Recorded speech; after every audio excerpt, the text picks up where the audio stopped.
Man, kain tayo guys. Sarap-sarap ito kainin. Na init-init pa. Masarap ito kainin. May init pa. Stainless po ito.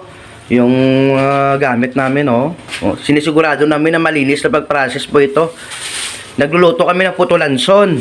O tinatawag namin na puto saba. Special puto saba. O puto lanson. Special puto lanson. Oh. Masarap po kami magluto, guys. Yan, oh, yan. Yan po yung pino na ginawa ng pino na kasaba. Pinagaling namin na mabuti. At saka malinis po na pag-process po ito. Walang problema ito. Maganda po ito sa kalusugan yung kasaba. I-search nyo sa Google na marami pong health benefits. Meron po siyang fiber, tumataglay ng vitamin C at more sa potassium at marami pang iba. Oo. Meron kasing klase na kasaba na hindi kinakain. Marami pong klaseng kasaba. At saka ibang kasaba ginagawa pong fuel. So itong klaseng kasaba na ginagawa namin, isa po ito sa ginagawa po itong flour or harina. So maganda po ito sa katawan. Kami po ang nag-imbento nito ng perfect na steamer. Yan po. Yan. Kami po nagpagawa niyan. Kami nakaisip ng ano niyan. Unique po yan. Unique na paggawa ng steamer. Tsaka stainless po yan. Malinis po yan. Tsaka yung ano nito, malinis to. Stainless po ito. Malinis po yan. Walang problema yan. Hindi po kinakalawang yan. So yan po si Mrs. Siya po nagpa-process. Good morning po. Maaga pa kami nagising. Yan. Good morning. Kain tayo guys. Samtang mainit pa yung ano, puto lanson. Masarap po ito. Cheese flavor. Wow, mainit. Masarap po ito. Oo. Oh, kain tayo guys. Sarap. Ang sarap. Sarap guys. Masarap. Lalo na kung mainit. Masarap to. Masarap ito para sa kape. Masarap ito para sa kape o sa gatas. So, pwede rin. O sa kahit na anong klaseng inumin, masarap ito pares. Yan.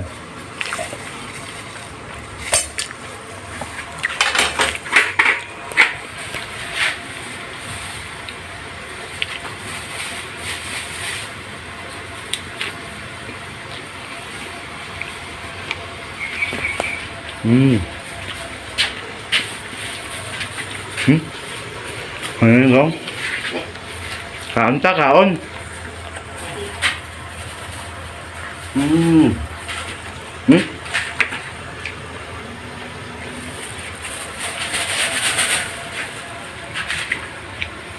Napakasarap.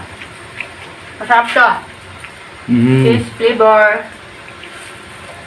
Namin niya kay init pa.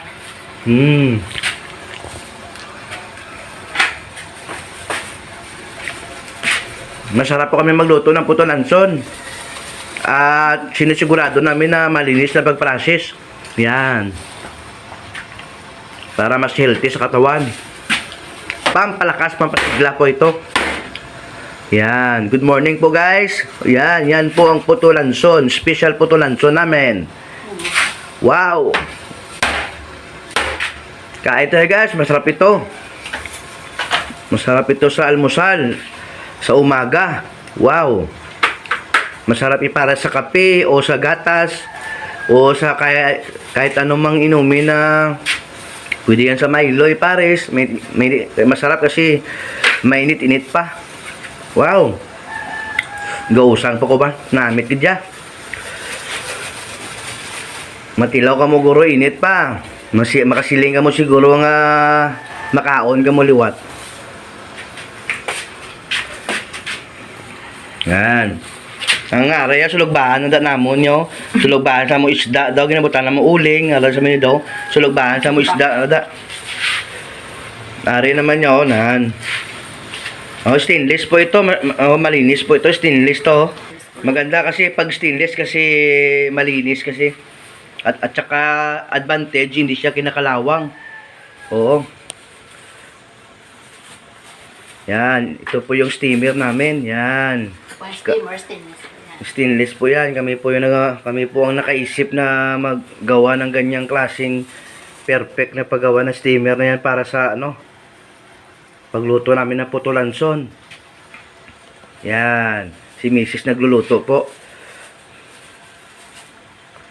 Wow, masarap po ito. Paborito ito ng aming mga anak. Oo, yung special special putulanson na ito. Yan.